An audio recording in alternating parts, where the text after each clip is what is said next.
What's going on, y'all? It's your boy Study Stud, and we back at it with another episode of FOOL Radio. And on this episode special, got one of my longtime homies on here. Go back to the Hawaii days.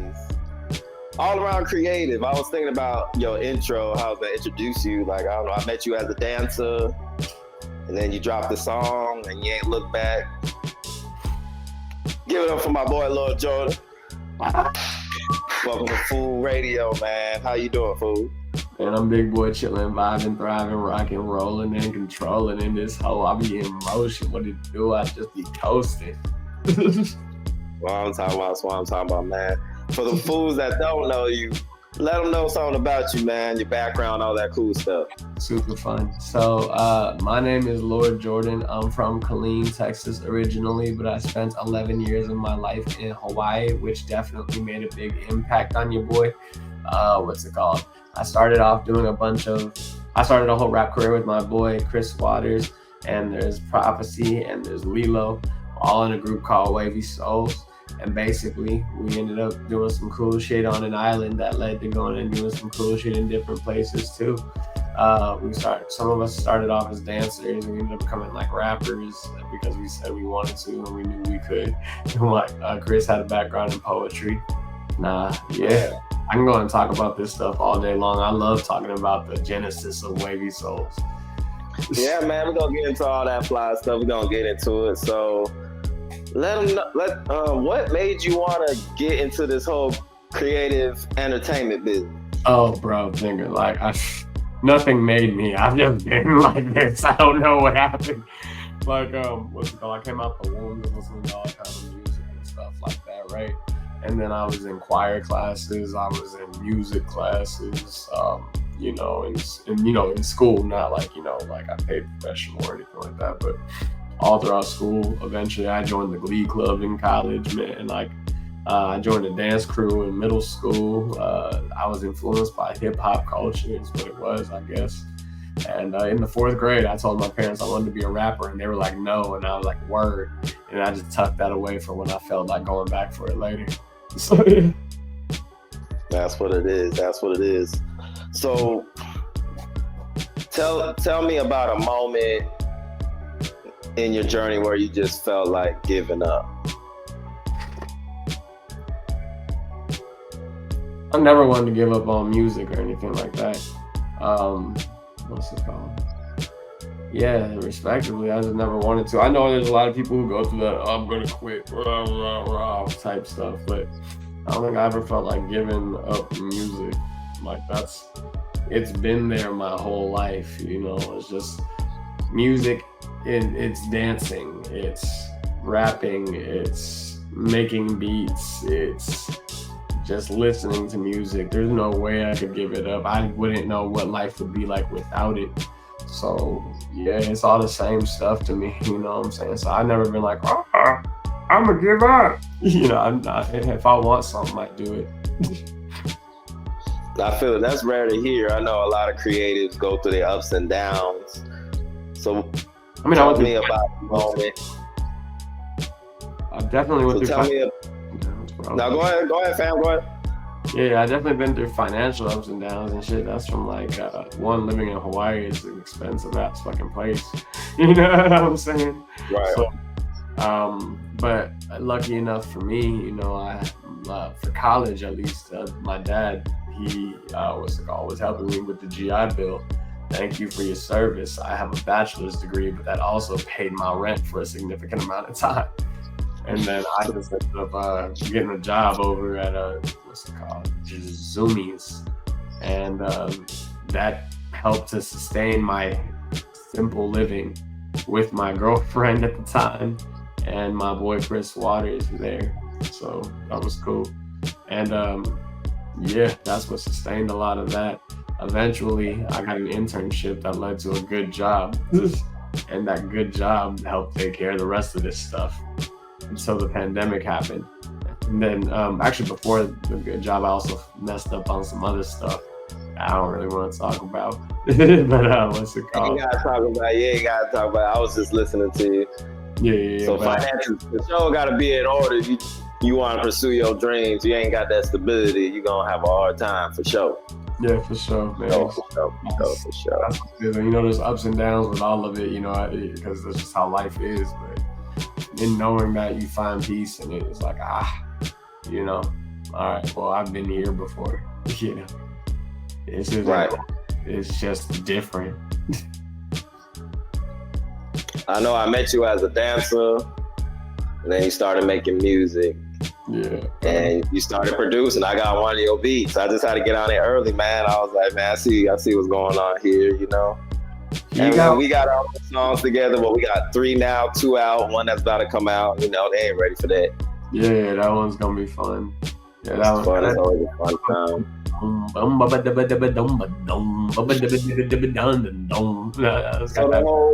So the whole Wavy Souls, how did that come about? What made you want to get a conglomerate going? Conglomerate, that's funny. Yeah, what's it called? Me and my boy Chris Waters were used to stuff like that our whole lives, you know what I'm saying? Of being a part of some shit that not everyone else is a part of. I joined a dance crew called The Clowns in like the 9th grade. He was already a part of it. And I wanted to go and be a part of The Clowns. There's another group called The Bandits, and they're like dance. I just didn't think I'd fit in with them at the time, and I was like, I like the underdogs anyway.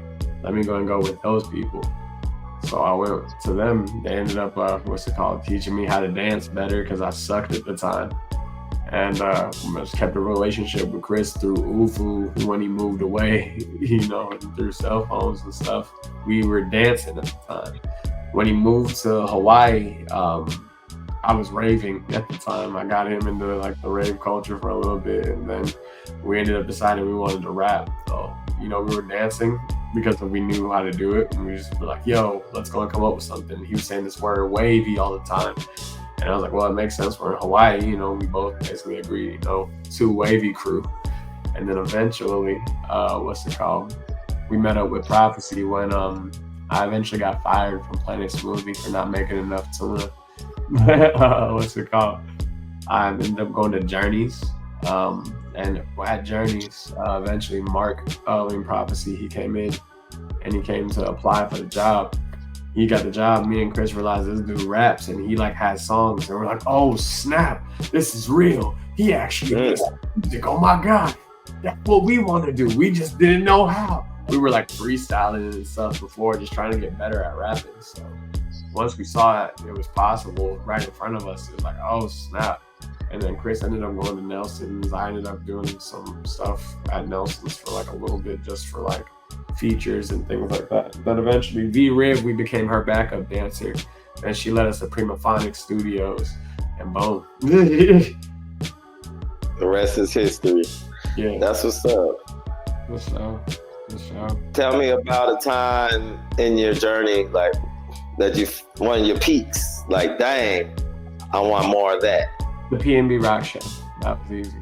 Yeah, the PNB Rock Show that I did when I opened up for him, because it was good to go ahead and see that like the thought process that I was having was working. It's like, yo, how can I go ahead and get to a bigger stage? How can I go ahead and link up with the right people? How can I go ahead and just make whatever I want happen when it comes to not only myself, but the group as well, you know what I'm saying?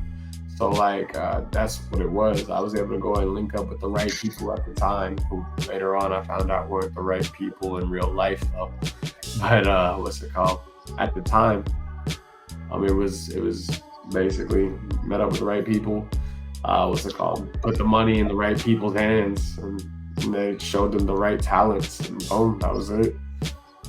You know? Yeah. In this game, it's important to have the right people around you. And that's one thing I noticed about you. You always had the right people around you, and you never was afraid to give support. I remember when you ran up on me at one of my shows, I was throwing. I was like, dang, you know what I'm saying? That was what's up. I mean, I like to support cool shit, you know, anything that's like fun, anything that's like different, anything that's out of the ordinary. I'm like, let me see what that's about. And that's not just with music, but mainly it's music. You know what I'm saying? Like, I love that, like, when I see somebody actually doing something outside of the normal 9 to 5. respect the 9 to 5 or whatever, but like, sometimes it gets kind of, boring hearing people talk about the mundane lives that they live. With creatives, they talk about creative shit, and that's fun. That's interesting. Oh, you heard that song too? What do you think about it? Yo, I'm making the song. What do you think about this? That's way more fun. People talking about whatever the hell happened at they fucking 9 to 5. No disrespect, but yeah. Right. Never no disrespect. However you get a check, just go get it. But I feel with you on that. It's just a whole different planet of people, like creatives. Like we just look at life different. Exactly. You know what I'm saying? They just think differently. They more, especially if they're doing the action. Not just like, oh, I rap. I put songs out before, but then, they don't do it currently, but then they still claim it like if they are. It's like, no, the people who are actually in the shebang getting to it, or at least figuring out how to get to it or something like that, with the mindset to, I'm going to make this shit work. The mindset, I'm going to do this shit for real. That's the type of people, you know what I'm saying? Not the dude who's like, I rap sometimes, I got a song out, and whatever, and then work at grocery store. There's a difference between the hobbyists, that's people you talking about, and the full timers. We look at this as a job because it is a job. Keep your momentum going for sure. You know what I'm saying? It's just one day at a time. Just do something cool. If you can't do something cool, it's fine. Go ahead and do something cool the next day. Try and get to it. Your goal is to get to it, right? So the job, get to it. It means. Yeah, exactly. And the job is to go and get there. Financially, just go and feed. So I get some days are more tiring than others, but is this what you want to do or not? Is this fun or not? Because there's been plenty of times where I've had to go and hit a studio at some dumbass time, but hey, something cool's gonna happen out of it one way or another. One way or another. You're now with these microphones just in the crib. We got our own setups, man. That's what it's all about. That's how you know how serious you are. I mean, ain't nothing wrong with going to the studio, but just having your tools at hand, it just puts you in a whole different mind frame anyway. Yep, it's a few different ways it could go ahead and go, you know what I'm saying? But like, I still like the studio because of like, it takes a lot of that separation. It's like that separation from reality. It's like, all right, go ahead, engineer. I'm just gonna focus on. I'm gonna lay this down. It's like I just feel like focusing on this. I'm very much a one-track mind kind of guy, so it's like I like to do one thing at a time. So if I have to go and be like, okay, yeah, you know what I'm saying? It's cool, I can, but would I prefer to just focus on the tone of how I do this and getting that as perfect as I imagine it in my head? Yeah, let's do that. I feel that.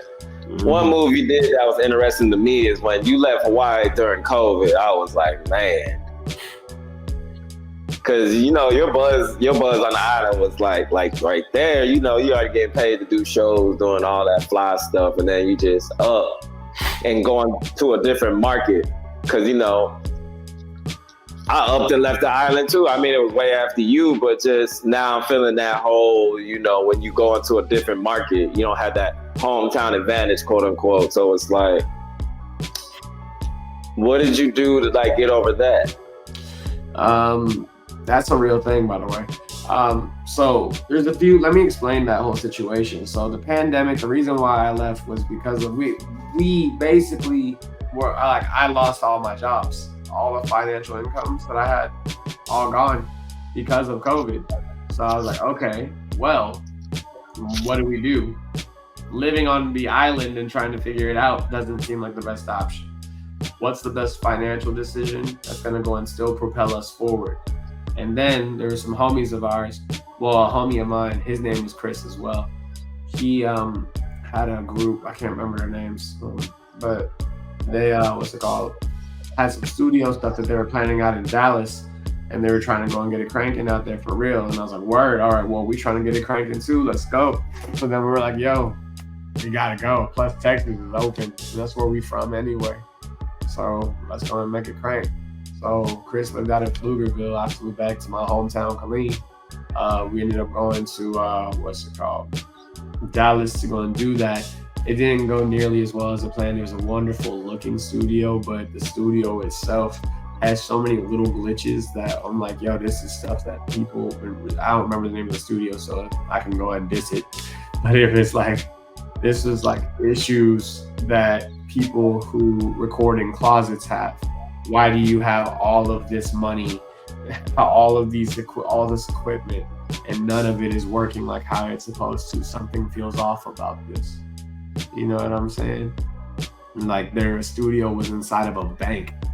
Like what was like a bank, what used to be a bank vault, and it was gangster. And that sounds fun. It was cool to look at, but fucking sucked to record at. So it was like, nah. And then at the time, we had also met my homie Tevin Jones, who was at the time playing for the Dallas Cowboys, and he let us stay at his crib. What's it called? While we were out there for a little bit of time, and that shit was tight. That was always a good time. He plays in Canada now, but yeah, super cool dude. But yeah, what's it called? But after that, we ended up Chris ended up moving to Arizona eventually. I tried doing some shows in Houston. We did some shows in Dallas together for a little bit, but we did some shows in Houston, did some shows in Austin, did some shows in Killeen. I did a show in Key West, Florida. We ended up flying to Arizona to do a show. You know, we just kept on doing shows in different spots. It didn't really matter where it was. If we can go and get this show cranking, let's go and get this show cranking if it's possible. So it was basically the thought process of it. So yeah. And so it just kept, the key was to keep on pushing motion, but there was a point in time for like a year where it had to go away because of the financial situations and things, and then, you know, I had to go and figure it out. I had an Airbnb for a small amount of time too. It was all kind of stuff. Yeah. Just all around entrepreneur. Yo, man, you know, and all it is like, yo, what can I do to go ahead and make sure that I'm able to go and make this music and not have to deal with this bullshit as 9 to 5. You know what I'm saying? So that was the concept. But that being said, I still go and work a regular sales job now just to go and keep it steady type stuff. And yeah, that's been a lot easier, and they're easy to go ahead and work with. And that's what's been getting me moving around more in my own home city and hometown. I reached out to Free My City Outreach, and I became a member of the board of the charity. What's it called? I reached out to, my boy John Lyon. You know John Lyon. He was, he's a part of this group called Pull Up Boys. They invited me to be involved with them as well. So they do shows out in Austin. So that's gangster. And then my woman. Yeah, she's my woman now. More as of recently, we decided to make that a thing. But she's got this thing called 444 Force Entertainment, and she really is doing something positive for the community as well. So now the goal is to go ahead and focus on Killeen in Texas, because I want to do something positive with my music now, and I want to do something positive that pushes the name of my hometown, Killeen, to be a better place as a whole. You know, whether it be the interior of it and the name of it on a bigger scale, because that shit echoes to Hawaii. People don't like Killeen. So I'm like, how can I go and switch that shit around? So that's how a lot of this stuff happened, and that's where it all led to that thought process. You know. How long you been out in Killeen? What's it called? As of right now? Yeah. Let's see here. I think in the recent times since 2020, but then I also moved to Dallas and Las Vegas for a little bit of time, and then back to Killeen. So I've been back in Killeen for about a year. So I'm just gonna say, this man Jordan left Hawaii, left his major fan base, moved to a whole different place, and took everything he just said. Took him 4 years. That's where he's at. 4 years. Yeah. I don't think people understand or don't want to take into account how much time like this really takes to like build your network. Like you ain't gonna blow up overnight. Not everyone's gonna want to work with you just overnight. Like it takes time. 4 years. That's time. You know, and the big thing about that is that's not even something that I look at, to be real, because your boy just like, I want to make music, I want to perform, I want to do music. Yes, I want to make money off of this stuff too on a consistent basis. Do I take some W's? Yes. Do I take some L's? Yes. But the reality of it is I want to make a living off of my music, but I would do it for free anyways, because as I told you, I've been doing it my whole life. So it's okay for me to be like, I took an L this time, or this didn't work this time because of, what else am I gonna do? There's all kinds of hards in life. Choose your fucking hard, you know? That's the thought process. Like, and if I went ahead and made, like, I became like just a, what do you call that?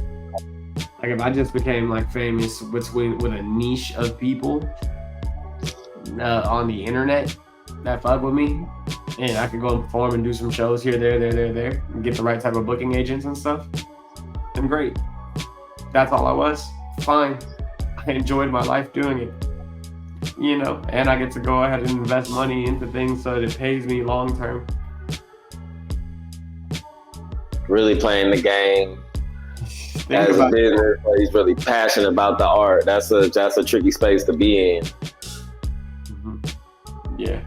Yeah, it is, because sometimes the art matters more, like, or the business matters more. But that's why I have a marketing degree. You know, the whole Master P route, do everything yourself. That's what I'm hearing. It's a lot of respect, man, right there, because it's a job for real.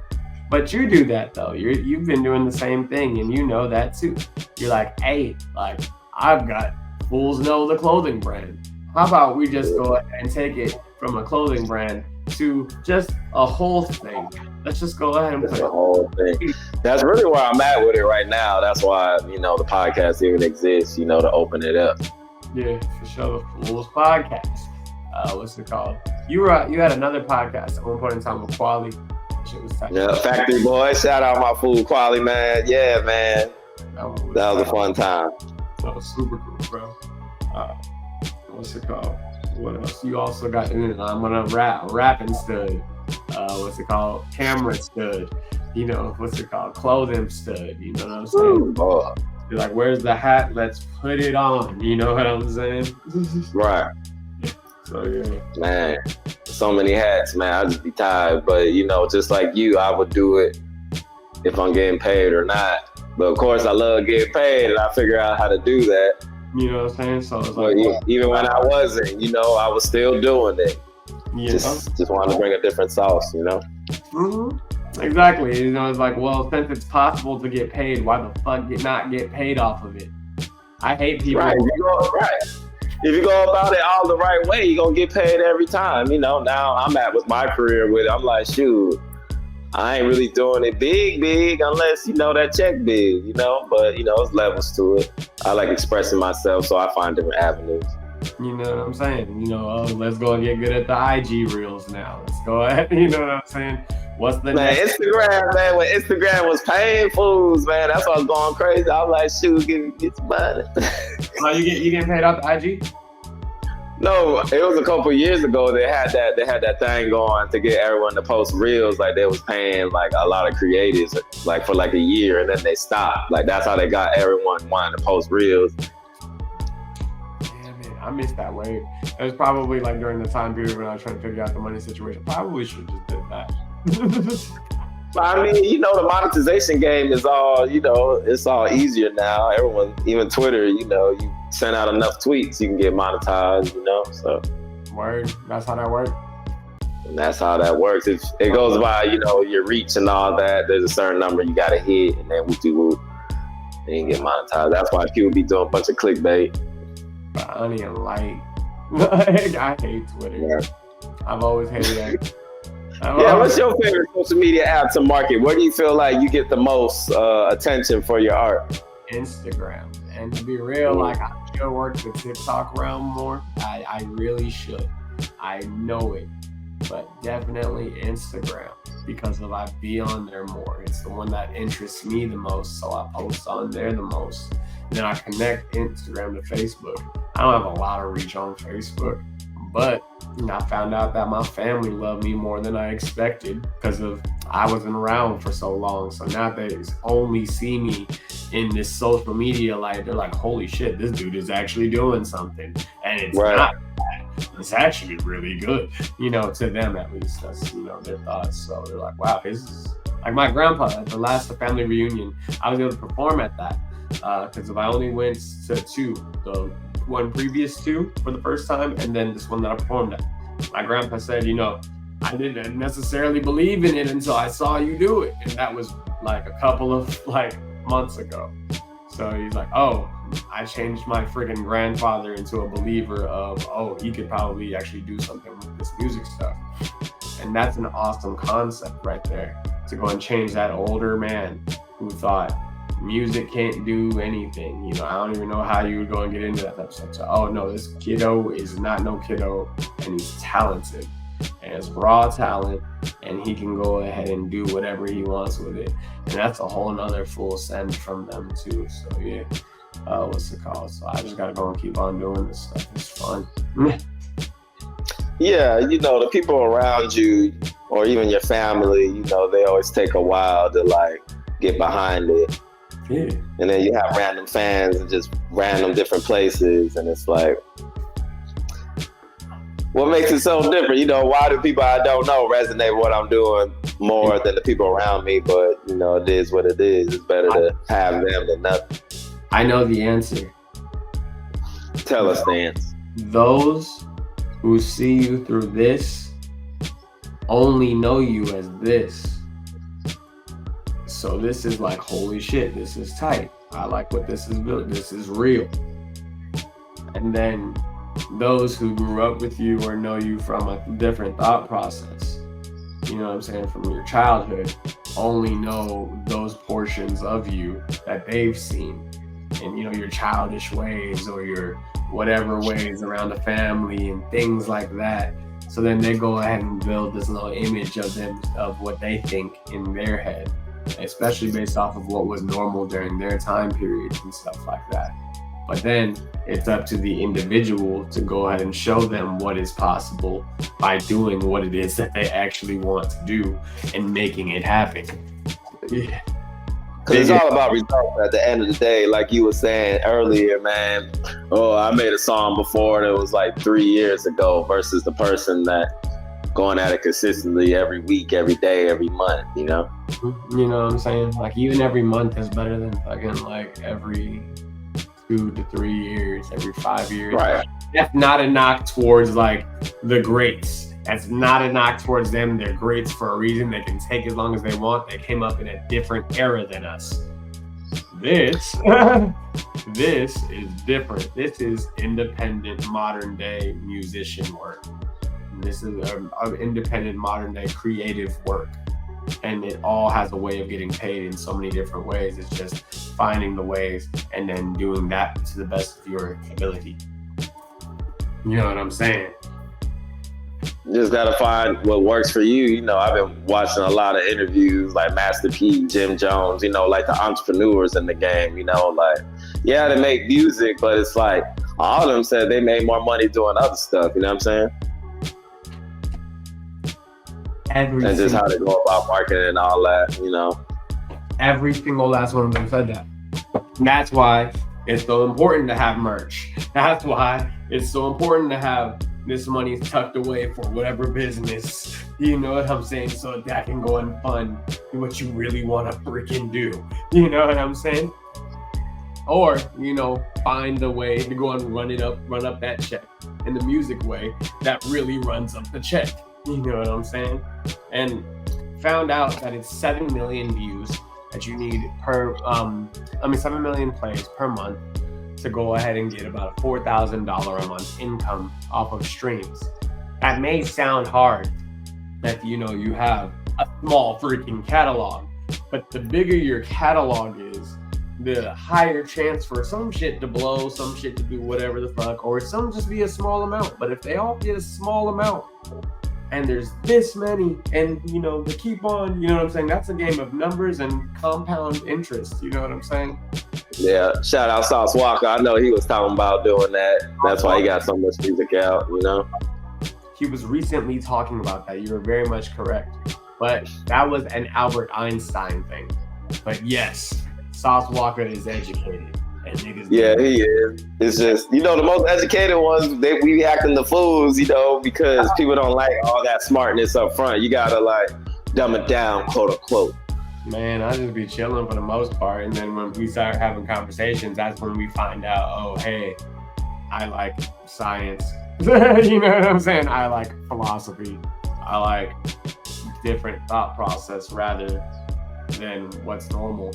And the people who do creative things or out of the ordinary things usually tend to be the ones that are, the ones that think like that. I go around those people. You gotta think out the box to do all this stuff. How you gonna do all this without no major funding? You gotta be damn smart. You know what I'm saying? It's a lot. You gotta figure it out. You have to figure it the fuck out. You know what I'm saying? Facts. I ain't gonna hold you up. I know you're a busy man, but I do have to ask you this. What do you love and hate about Foolsknow? I don't hate anything about Foolsknow. I have enjoyed what it is that you've done for years. I've supported you for years. You know what I'm saying?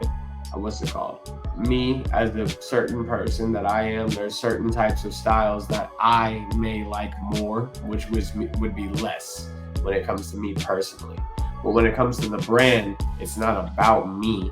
It's about your fans and your people and things like that. And I've seen it grow from here to there. And I buy shirts when I do like them, you know what I'm saying? When I think about them, you know what I'm saying? Which is rare, you know what I'm saying? But when I see you, I try to make sure I support you on a social media type of standpoint, comments, likes, try to give that engagement. I want to support my homie, you know what I'm saying? So that's what I'm about, That's what I love about Foolsknow is my homie who's running it. And that's what's up, man. That's what's up. You got any projects on the way before you go? You want to leave the people with something profound? Go to wavysouls.com and buy my merch. Buy Wavy Souls, buy Foolsknow. On that note, Lord Jordan stood this Fool Radio, and we out.